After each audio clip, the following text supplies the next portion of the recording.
Now we're going to look at converting a repeating decimal to fraction form, something that you probably didn't think was possible.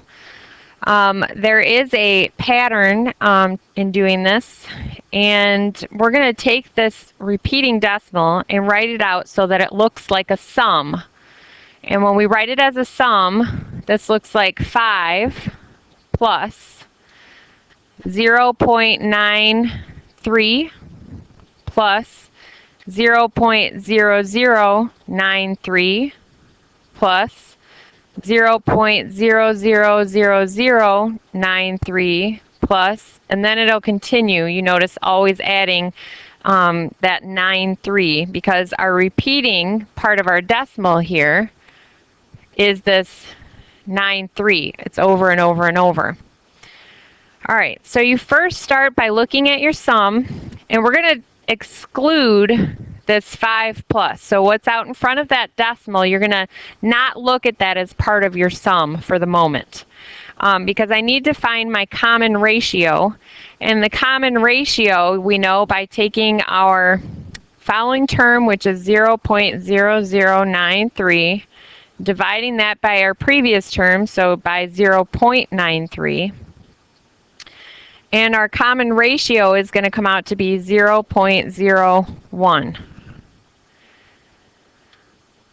Well, our A, our first term on the series starting at 0.93, our A is 0.93.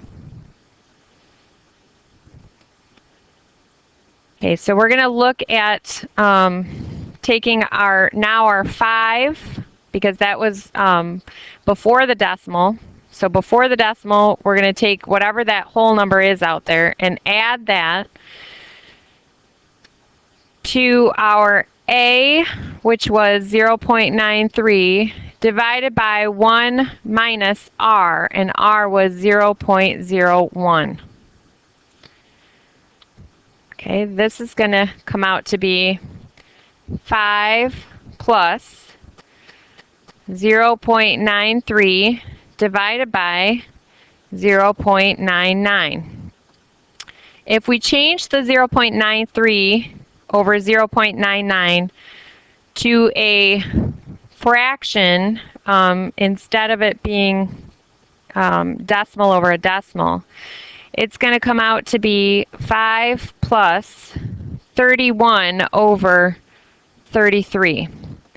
Now you're probably wondering how I got that. Now most of you will use your calculator, but if I do 0.93 over 0.99, that says 93 over 100 over 99 over 100, or 93 over 99, and 3 goes into both and reduces to be 31 over 33.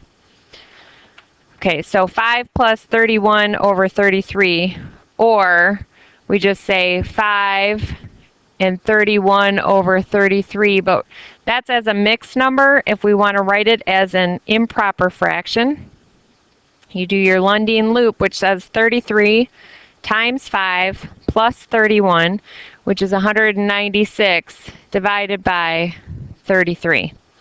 And if you take 196 and divide it by 33, you will get the repeating decimal of 5.939393, and so on. Okay, go ahead and pause the video, try the problem at the bottom, and unpause the video and come back and see if you've done your work correctly.